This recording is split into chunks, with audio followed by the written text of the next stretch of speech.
being part of a landscape and walking it step by step, it's as transformative as connecting with people in other cultures. So even now, if my husband said, "Oh, I want to go live in Kenya or somewhere that I hadn't been before," I would be willing to do that. I would pick up and go at my age and live. You could always say, "I'll go for a year. I'll go for 2 years." And, 2 years passes in a heartbeat. It's so quick. So you go and you experience something new and you see whether, you resonate with a place and whether you can connect easily. And if you don't, you can always bail. You go back home. That is Terry Repak, today's guest. Back in the 90s, her and her husband moved to West Africa with 2 small children at the height of the AIDS epidemic. She seized the opportunity to connect with people of other cultures while bearing witness to the ravages of that disease. She shares today what she learned from that experience, along with the countless ways living abroad can be both rewarding and challenging. It's all coming up next. Thanks for being here, and welcome to the Zero to Travel podcast, my friend.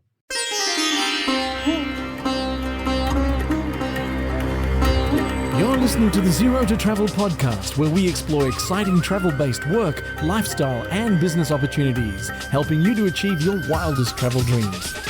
And now your host, world wanderer and travel junkie, Jason Moore.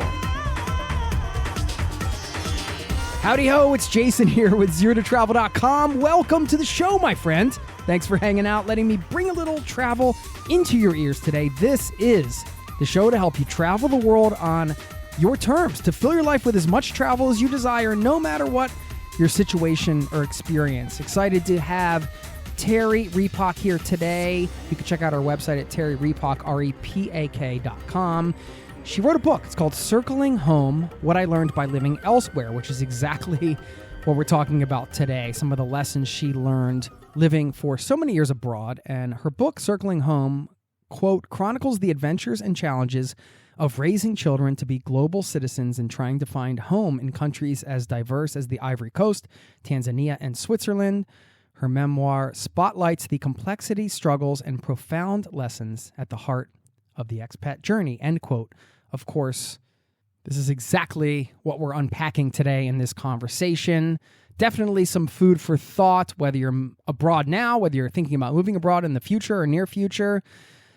Feel like there are a lot of takeaways in this one, so I hope you enjoy it. And stick around on the back end. Something Terry said is, I think, a great approach you can take to moving abroad. So stick around for that. And don't forget, if you haven't signed up yet over at zerototravel.com/newsletter, you can get our newsletter. It's free. Just sign up and it comes out once a week. I write it and you can get, personal stories, travel tips, recommendations, some cool stuff I found on the internet, some random things. It's a whole mix of mostly travel-related stuff. I think you'll enjoy it. So sign up if you haven't done so yet.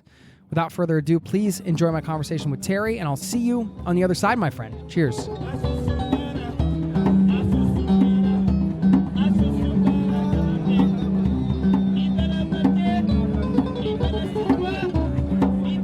Terry Repak, welcome to the Zero to Travel podcast, my friend. How you doing?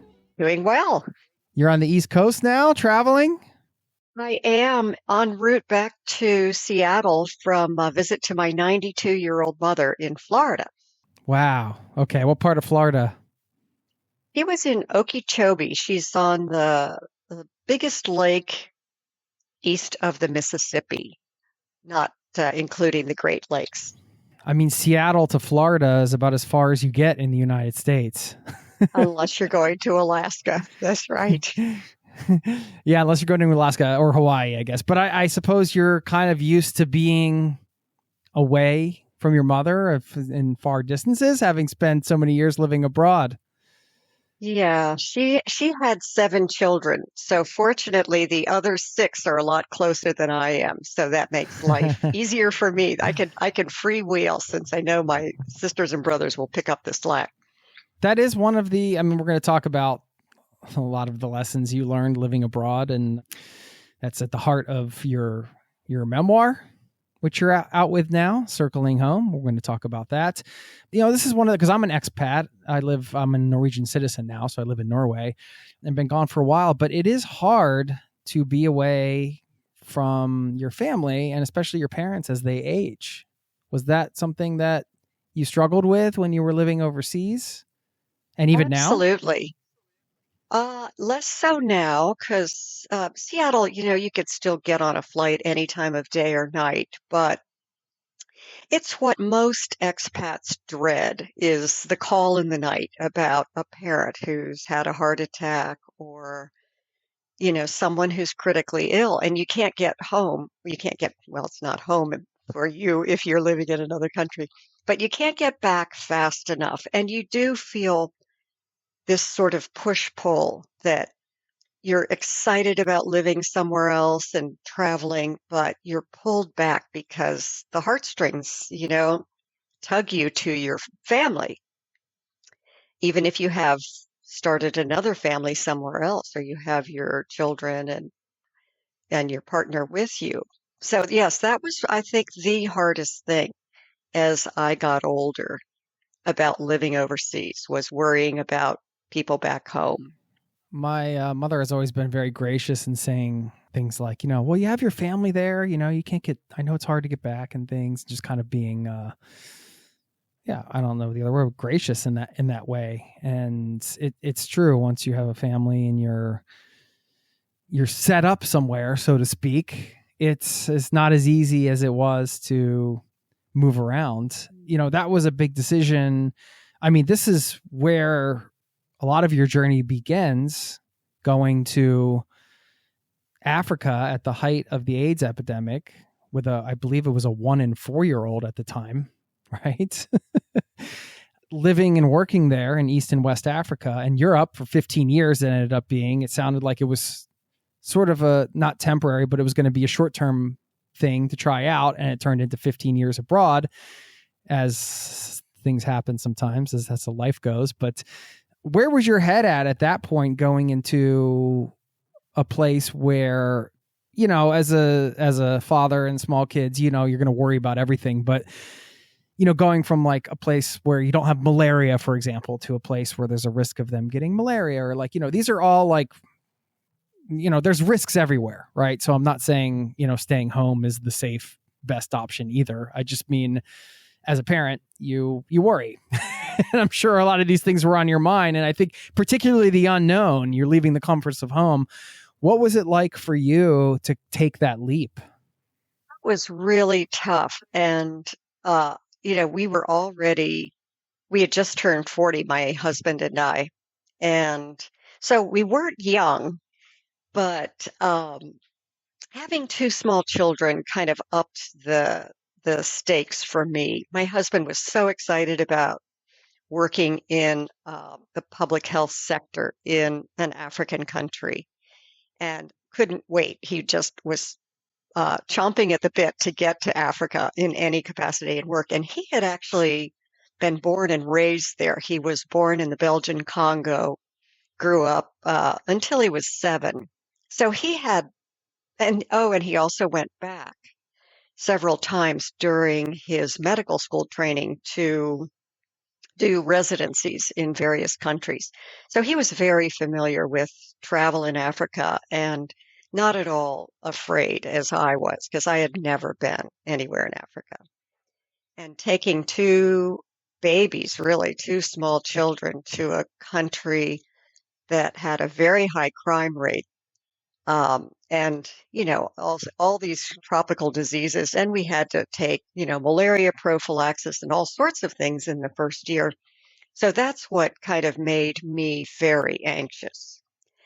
But I kind of detail a lot of the first chapters in my book are about making peace with your setting and the people and the place around you.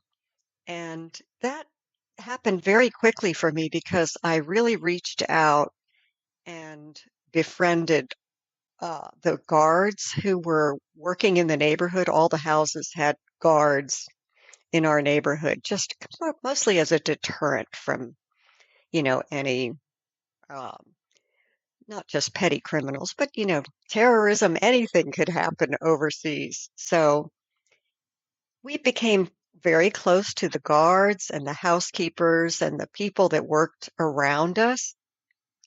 And I also reached out and tried to connect with the expat community and particularly with other women who had really become integrated in the culture. So there were a number of American women and women from Europe who had married Ivorian men and were fluent in the languages and very much at home in Ivory Coast. And those are the people I wanted to befriend because I really wanted to become uh, integrated myself.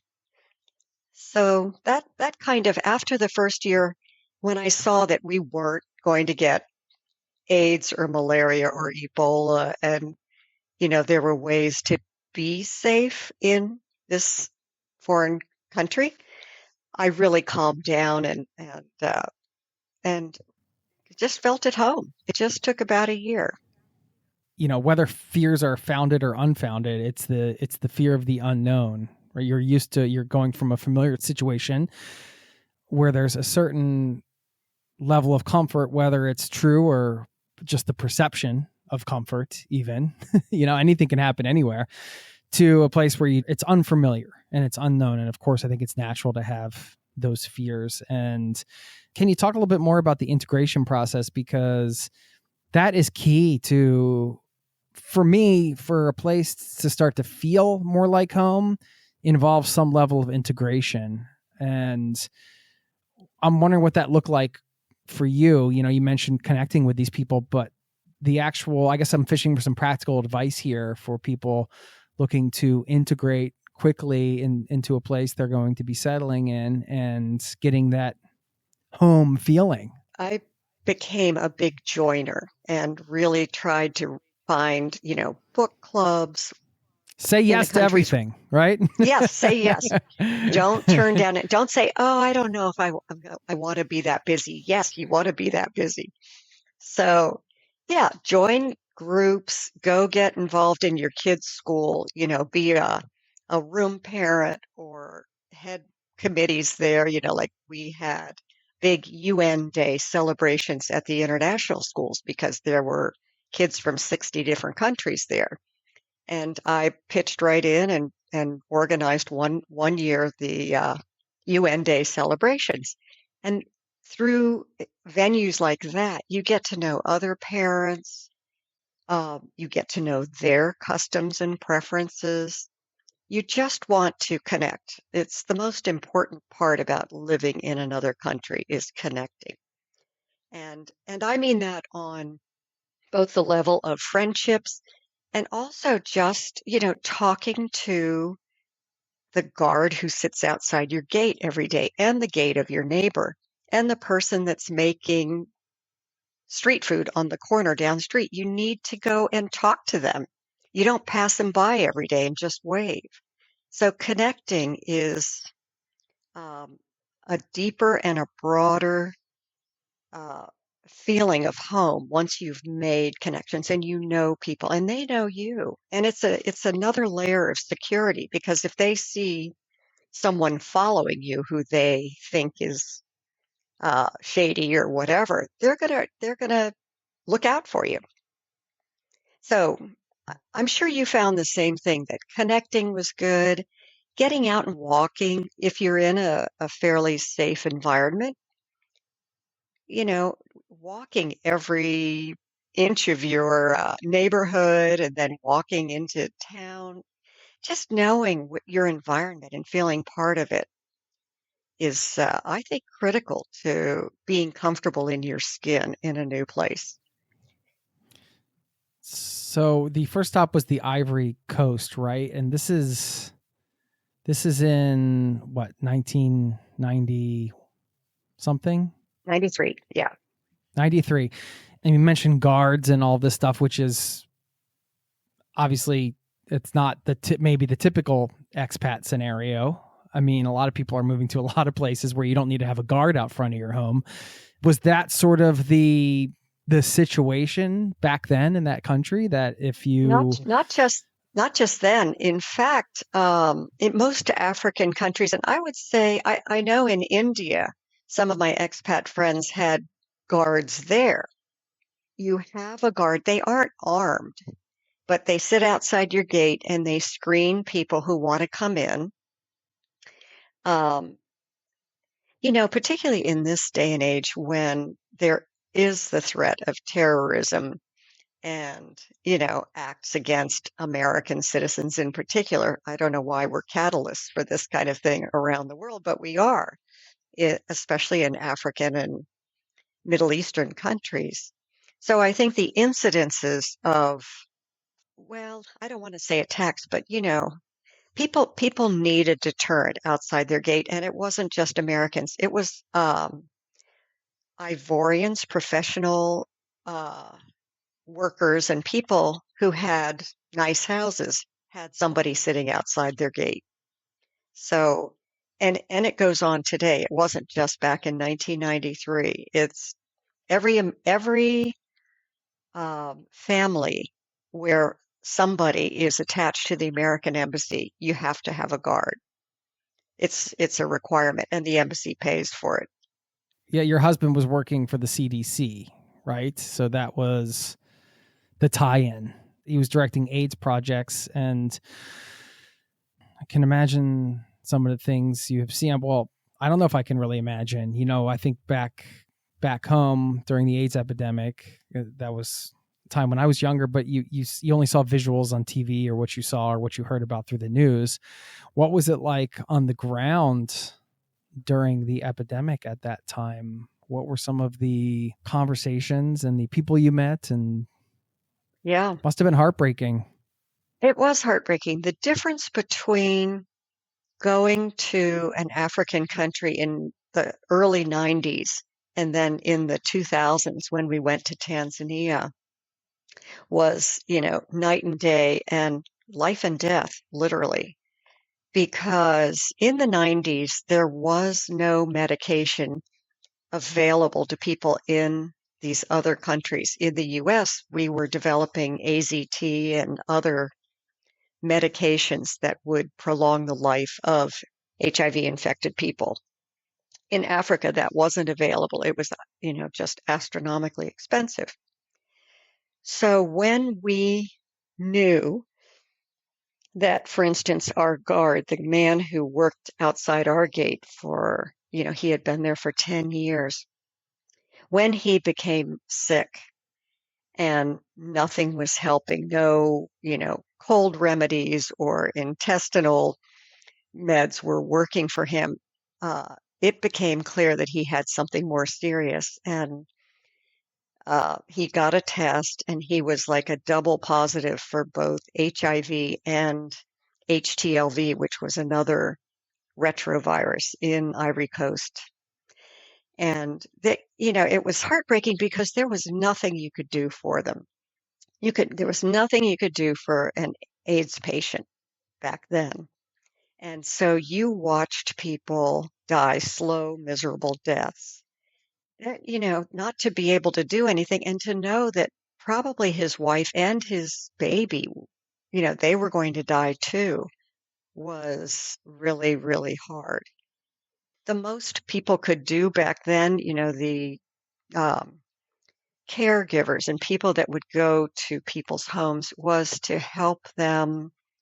You could take meds to alleviate, your mouth fungus or your pneumonia, that type of thing. But AIDS was a death sentence. And we had 2 people in our household, close people, workers, die during the time we were there. And the seismic change was that in the 2000s, when the U.S. Started the PEPFAR program, which is the President's Emergency Plan for AIDS Relief, and started sending billions of dollars worth of medication to African countries, people didn't have to die anymore.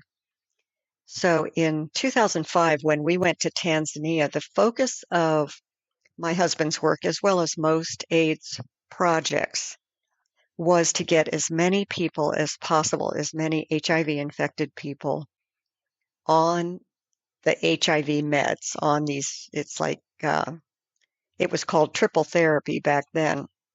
And people could live normal lives on these medications.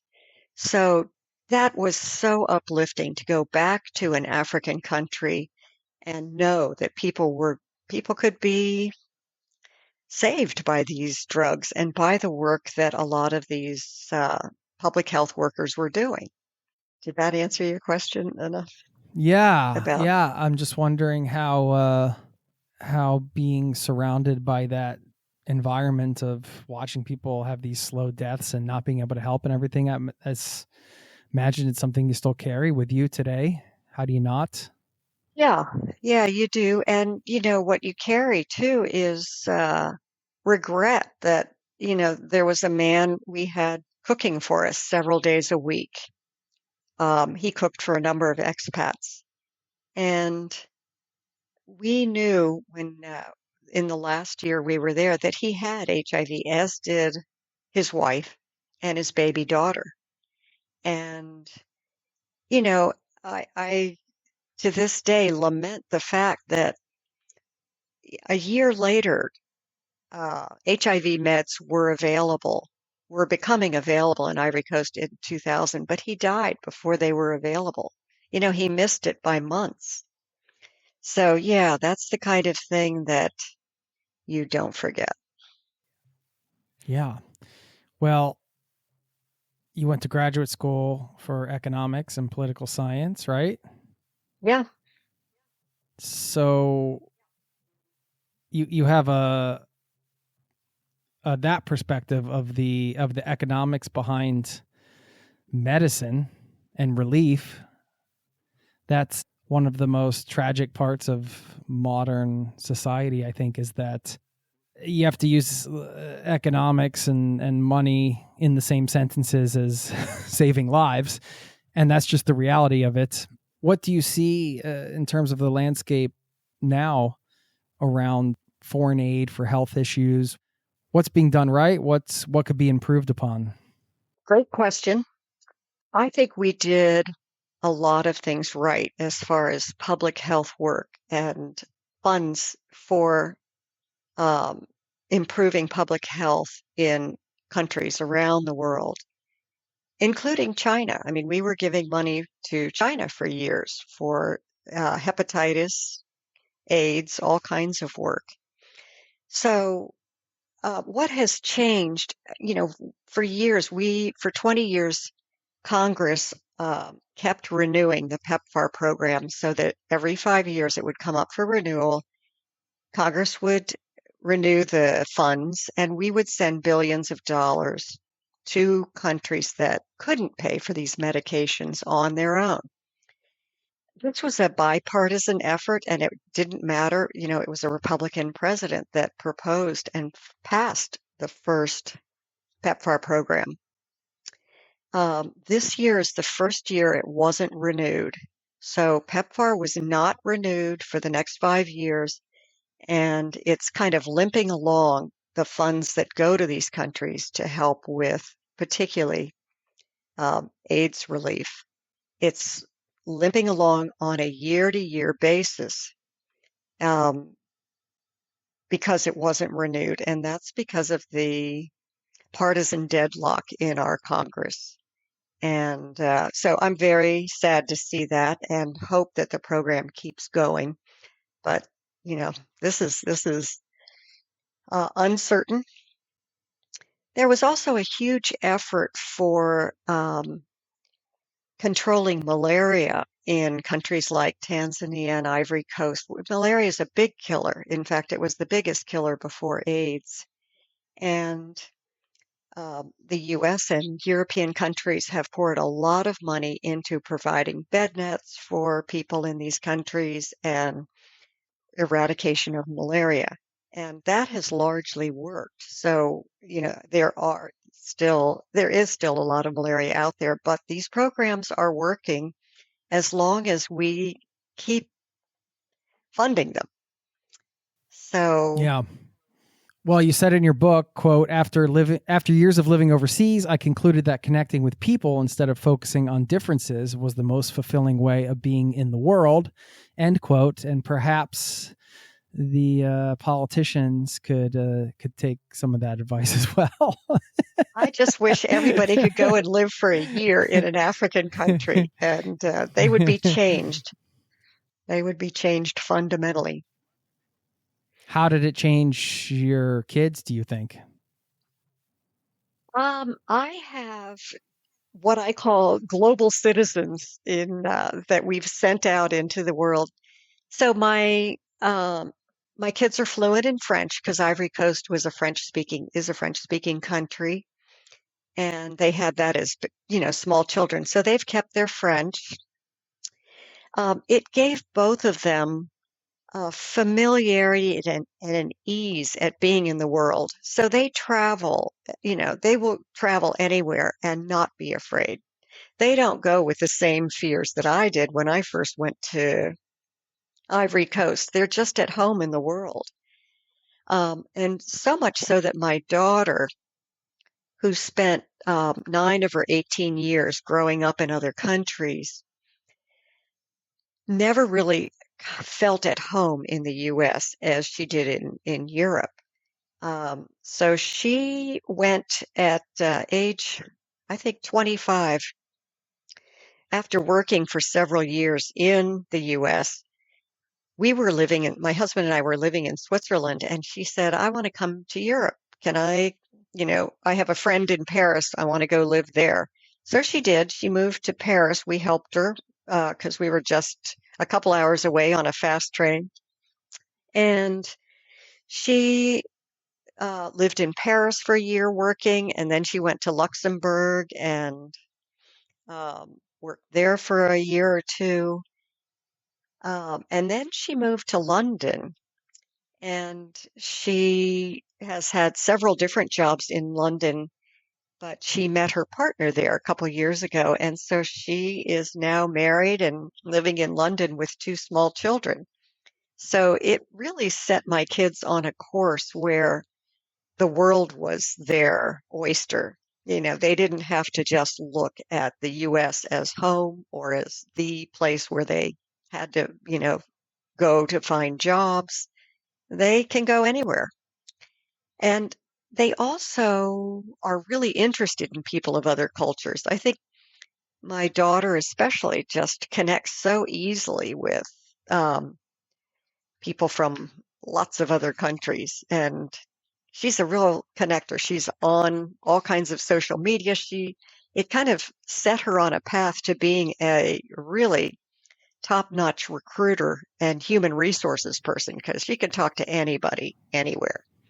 Yeah, I think as every traveler listening, or whether you have kids or not or whatever, if that's something that happens down the road, you want that for your kids. Or if you don't have kids, sometimes you want that for a sibling, or maybe parents that haven't traveled a lot, knowing how transformative travel is. And then it's almost like you have those transformations yourself, and then you want to give the gift of that to other people, or at least give them the opportunity to experience those potential transformations. And certainly taking your kids overseas and putting them in that environment is, you're going to be in a different culture. Yeah. I mean, it's going to put you in a place where you see that you can't help but see that, things are different than what you're used to at home. And that means the world's much bigger than I think even imagine. I think everybody has that mind-blowing moment where they realize kind of, as a traveler, somebody living overseas, you go somewhere for the first time and just like,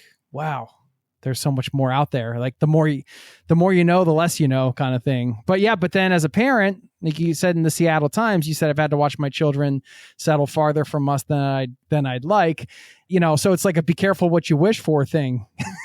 Absolutely. Maybe you got these global citizens who travel frequently and they work overseas, but now you're far apart, and that's hard.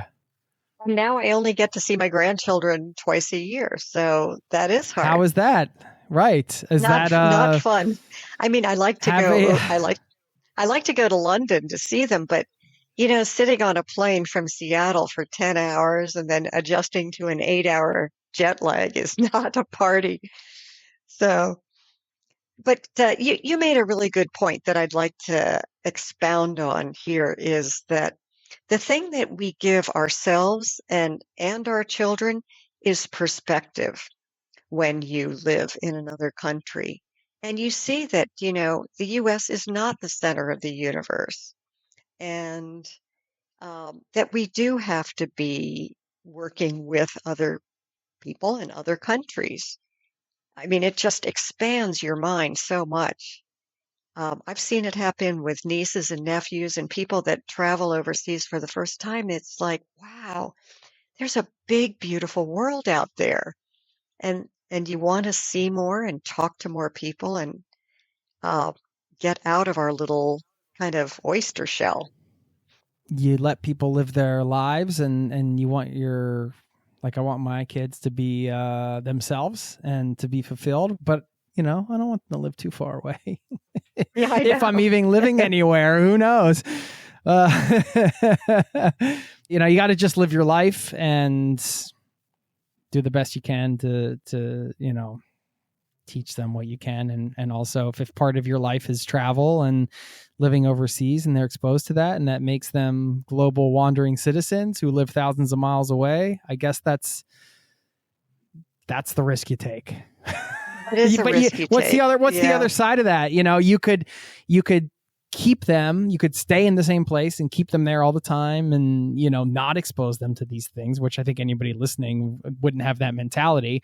But let's say you did, and then that could have the opposite effect where I need to get out, and then they end up doing that anyway. So, you can't control any of this. It's Right. Yeah, no, you lay the seeds for um, open-minded, compassionate, young people who will find their paths just like you found yours. I mean, if somebody told you when you were 20, hey, you're going to live in Norway and speak Norwegian and live there for the rest of your life, you would say, what?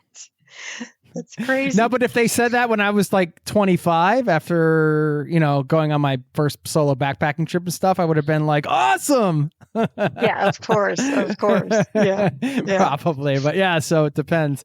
Everybody has a different situation when they move abroad. Some people are doing it for a job or an opportunity, like you and your family. Others might be deciding to just, hey, I just want a better lifestyle, so I'm going to go to Spain because it's better than or wherever. And, so there's a variety of reasons. And now with remote work, I mean, I think these types of conversations are valuable because more and more so than in the 90s, I would say, people are going to have the opportunity, or are taking the opportunity, I should say, to live overseas. And one of the things you said in the book that caught my eye was you said resilience was key to being content and adjusting to change. Equally important was my willingness to question preconceptions and judgments about events and people and remain open to whatever came my way. Can you talk a little bit about that? I think resilience is important for, both in children, but in ourselves. I mean, even when we get older and, I'd like to have my daughter and her children down the street or closer by, but I have to be resilient enough to get on a plane and, you know, schedule out months in advance my visits to these little kids. It does open us to all kinds of opportunities. Like, now I've gotten to know the English countryside a lot better than I thought I would. And the same was true when we lived in East and West Africa. We got to know different people and different landscapes than I ever dreamed of. I mean, I had seen like movies based, set in the Serengeti or in these beautiful landscapes in East Africa, but there's just nothing like seeing them in person and being there and being part of it. Like when I climbed Kilimanjaro, being part of a landscape and walking it step by step. It's as transformative as connecting with people in other cultures. So even now, if my husband said, "Oh, I want to go live in Kenya or somewhere that I hadn't been before," I would be willing to do that. I would pick up and go at my age and live. You could always say, "I'll go for a year. I'll go for 2 years." And, 2 years passes in a heartbeat. It's so quick. So you go and you experience something new and you see whether, you resonate with a place and whether you can connect easily. And if you don't, you can always bail. You go back home. It's not like you're making life and death decisions. So, yeah, I would be willing to pick up and go overseas again. And even to countries that are considered, kind of harder places to adapt and to live. Because I mean, my mind has been blown repeatedly by uh, the beauty and the richness of the world out there, landscapes and people included. Along the lines of that quote you were just talking about, the willingness to question preconceptions, judgments, remaining open, I guess was the thing I wanted to pull out. I think, when you're traveling, it's easy to remain open to like let me try. I'm not used to eating, like, let's say we'll use Spain as an example, just bring that up again. Like, I'm not used to eating dinner at 11, but I'm open. I'll eat. I've never had paella or some huge meal at 11 o'clock. Okay. I feel like it's much easier to be open to those types of experiences, but it can become more difficult when you're trying to understand and be open to the connections within the complexities of certain cultures. Let's say you're in a place where they don't treat women equally. Or, I know at one point you were speaking with somebody who was in a polygamous relationship, which was illegal where you were, but, you're connecting with this person and you don't want to be judgmental and you're trying to like process all of this as a human. And there inevitably are going to be certain cultural constructs or things that perhaps don't resonate with you or are against your values or you don't agree with. And then it's trying to accept people within that framework that can be challenging. That's a huge challenge. Yeah, I mean, something like polygamy, female circumcision, I certainly don't condone that and think it's great for girls. But, when you listen to why women did it, I'm not going to castigate them. It's done, or uh, you do have to be open. You do have to listen to someone who says, "Oh, my husband and I had an arranged marriage, and I think it's the best way for young people to partner and to get together because your parents know, what's best for you." Okay. I mean, it works out in some cases, and that's what you have to admit and be open to. I mean, we have a high divorce rate. It's like 50% in most Western countries. So you got a 50-50 chance of hitting it right if you choose your own partner. I mean, so who are we to say that an arranged marriage is not as good as that? It's just, I love the fact that the Catholic Pope Francis said years ago, "Who am I to judge?" And, it's something we all have to say to ourselves, when you're dealing with anybody, your next door neighbor who's of a different political party and, is in favor of a different, how polarized we are in the US right now. And you have to listen to people. And if you can't agree on a subject, change the subject, find something you can talk about. There's always something out there.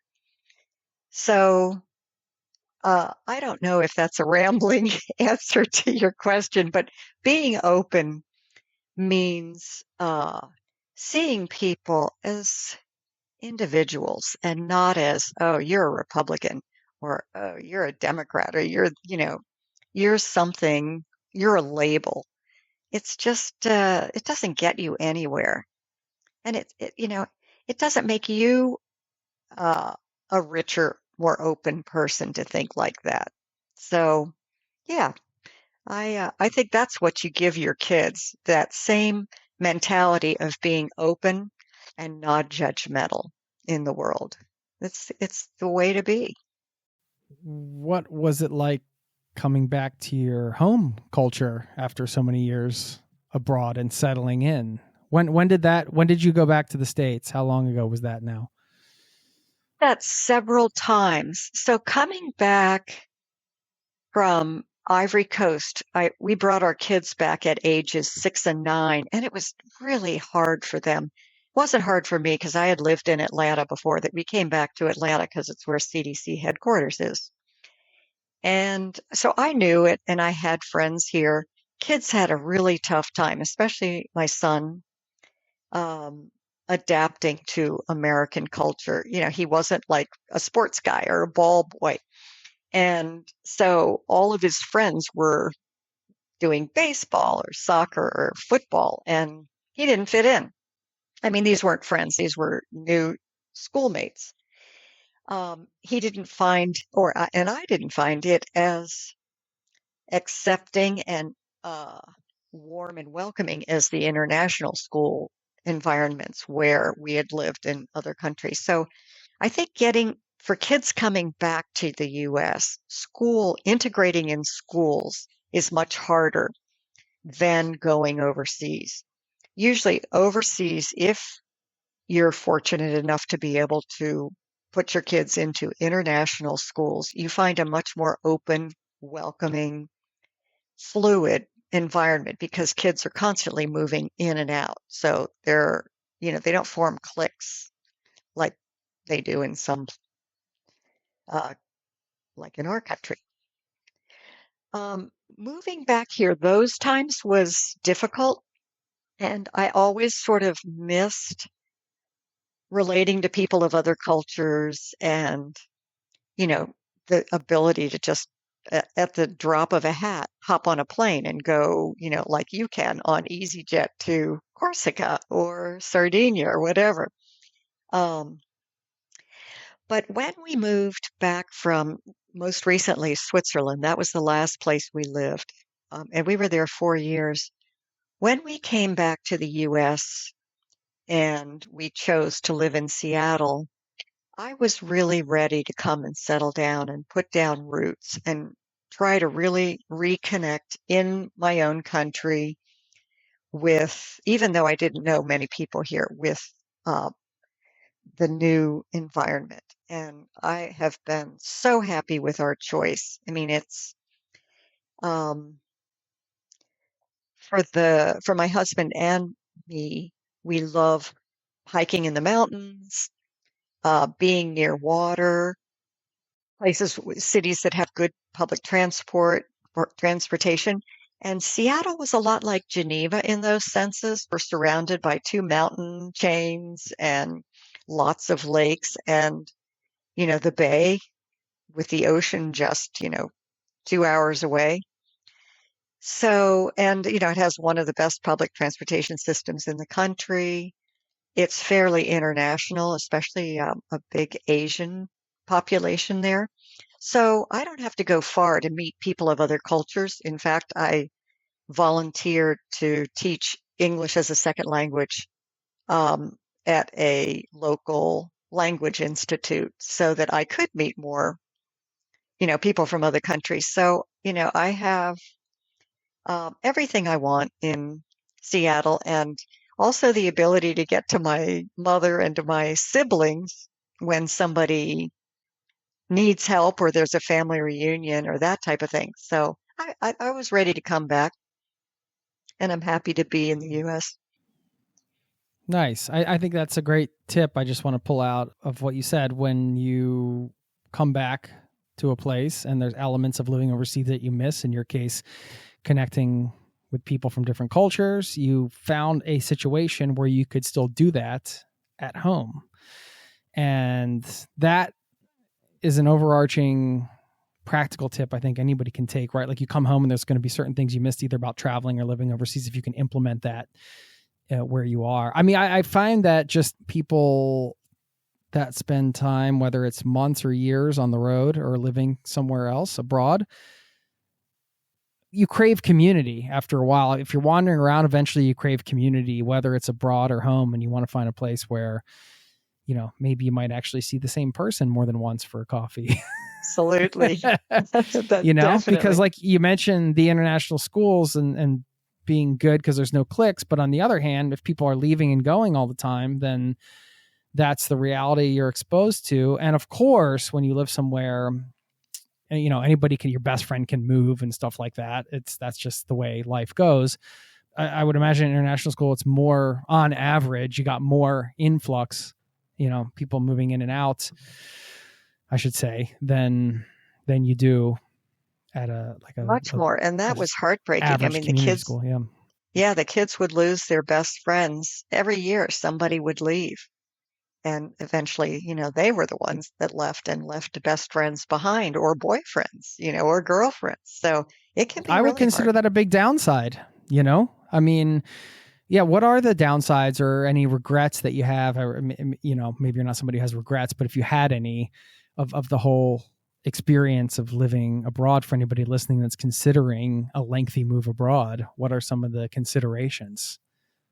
Well, a big one is, as you pointed out, the timing for your kids. Like, when we were moving back from Tanzania, it was a really tough choice because we all loved living there. My husband loved working with, his Tanzanian colleagues, and the work was exciting, and they were, getting new meds to lots of people. But my father was having a series of strokes, and his health was declining. I was very close to him. My husband's mother was also declining. She had dementia, and um, it came to a point where we had to decide, do we go back and spend whatever time they have left on this earth near them, um, or do we pay more attention to the fact that our daughter has a boyfriend in Dar es Salaam, and she's going into 11th grade. So in the middle of high school, moving her back to the US and taking her away from her boyfriend and her friends, what's that going to do to her? Our son was graduating that year and would go on to college anyway. So that was not a consideration. He would be going back to the US for college. So with a tough decision like that, um, we chose to go back to the US, and we thought it would be good for our daughter in the long run because she's very talented, had a beautiful voice, had desires to go into musical theater and do more acting and that type of thing. And there wasn't a good program in the international school where we were in Tanzania. So long story short, we thought that it was better for her for her career. She could get voice lessons. She could be in the high school musical, things like that back in the US, and to be closer to our parents. So regrets, I wish we had been able to wait for her to graduate high school there. Um, would she be married to someone and living in Tanzania at this point instead of in England? Possibly. Would she say she's happier where she is now? Probably. She was older. She didn't make that big decision, like those life decisions, until she was 30 instead of when she was 16. So there are always trade-offs when it comes to moving anywhere. I mean, that can be across the country, just from Boston to California. But there are bigger trade-offs when you're moving overseas, and you weigh them, and then you say, uh, nothing is irrevocable. If I move back to the US to be near my parents, they may last a year or so. Then I could go back. I could go anywhere again. You just you make those decisions really by both head and heart. and our hearts were leading us back home. And I, to this day, am so glad I had 2 years with my father before he passed. It was, in some ways, our closest years. So, Head and heart. You got to have the heart as part of that yeah, you got to recipe. let the heart Can't forget the speak heart. too. Yeah. Why the memoir? Because, you didn't have to write a memoir, Terry. That's a lot of work, a lot of reflecting, a lot of, reliving some things that were hard and joyous. And I mean, was that part of the point of a memoir? Was was it personal growth, or was it just a lifelong desire? Why a memoir? All three, all three reasons. It was not a lifelong desire. I'm just a writer. I've been writing all my life. So, I have journals. I probably have a dozen journals filled with, uh, descriptions of where we were traveling or living, as well as reflections on what we were going through, what the children were going through. I have this gold mine of, um, travel documents that are both broad and deep, as far as, what we were living through. And I also thought it was a pivotal time in, uh, a pandemic that, I mean, there had never been anything like AIDS before. And my husband's career spanned the 35 years of since AIDS was, they first started learning about it in the late 80s. He was doing research at the NIH back then, um, up until today, when there is a cure and they're coming out with even a vaccine to help prevent AIDS infections. So, the intention behind writing a memoir was multifaceted. Partly because I felt like I had all these rich, observations of other cultures, other places that we traveled. Um, it was something that I was bearing witness to the work that was done in, African countries on AIDS, um, the biggest pandemic to hit the globe, probably since the plague back in the Middle Ages.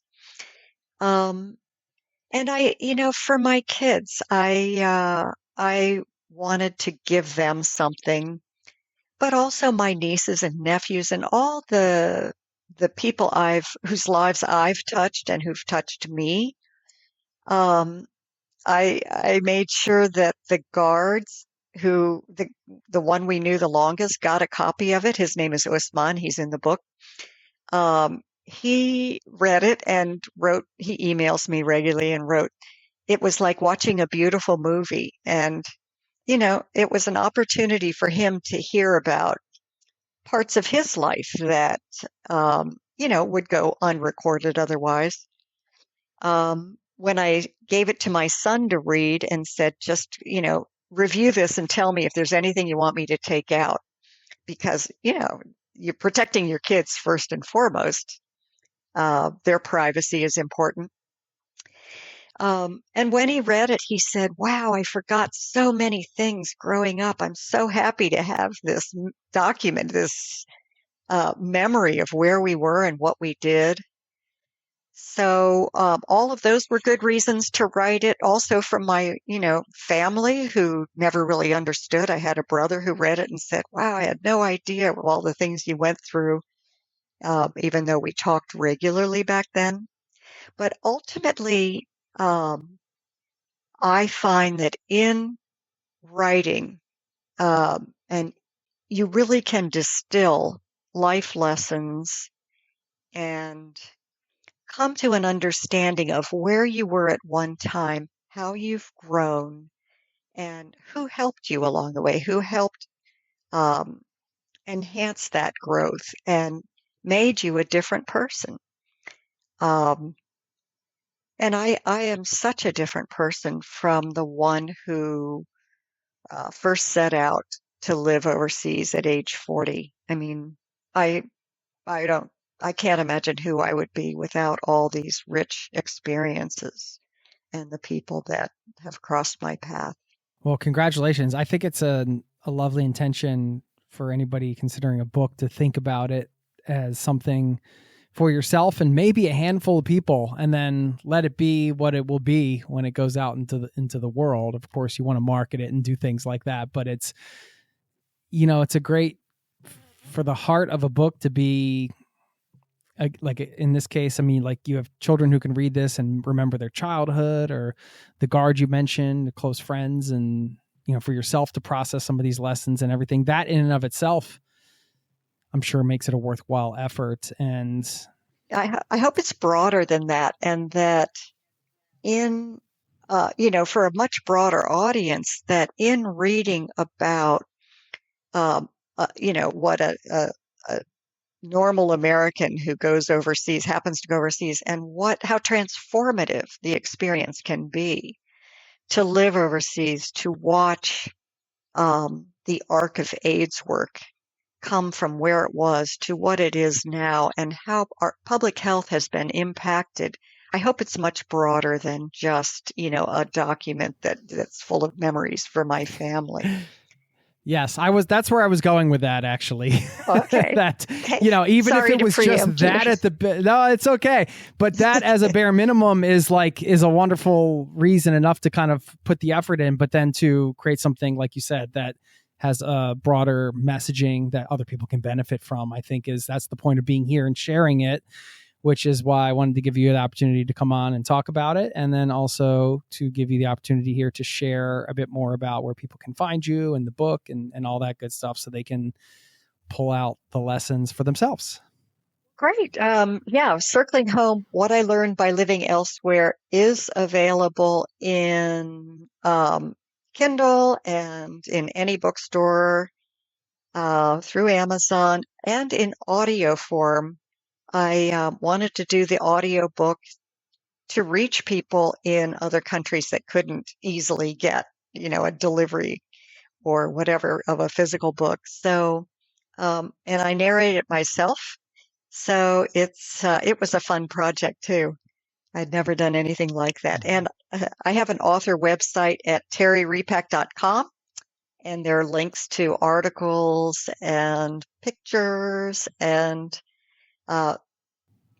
places where you could buy the book. Cool.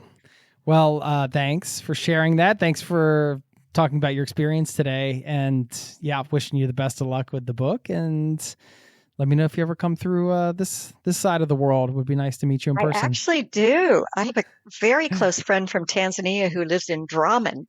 So, oh, okay. That's not too far. I know. I come frequently. I love Norway. Okay. Well, hit me up next time you're here. Thanks for your time, Terry. Congrats and best of luck with the book. Thank you, Jason.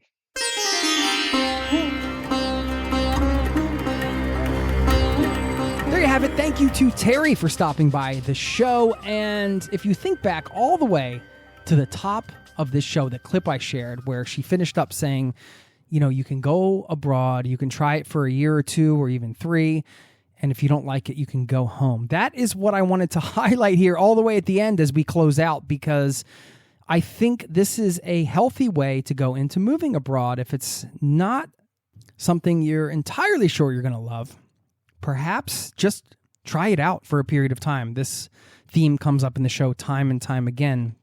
And even though it comes up constantly, and I think about it constantly, sometimes I forget to actually do it. I mean, the experimental lens, kind of framing, I should say, everything as an experiment rather than putting all of your sort of either hopes and dreams or like the fullness of you into it.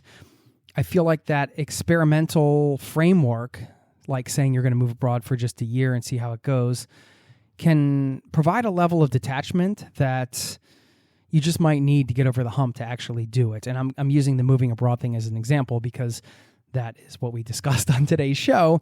But, really, you can really apply that to anything. And more, this idea is just really helping me to, put put my best into it, but also detach from any particular outcome, and makes things easier in some ways. If that's helpful, go ahead and run with that. Maybe you want to reframe something as an experiment, something you've been stuck on. And I'm going to think on that as well as we close this one out with a quote from, well, I'll give you two quotes. One is from Winston Churchill. He always has some iconic quotes. He said, "If you're going through hell, keep going." And secondly, one from Ralph Marston, who said, "What you do today can improve all your tomorrows." Thanks for listening. Don't forget to sign up for our newsletter. It's free. zerototravel.com/newsletter. Join the community over there. I'll see you next time. Peace and love to you and yours. Cheers. This podcast has been brought to you by zerototravel.com. Ideas and advice to make your travel dreams a reality.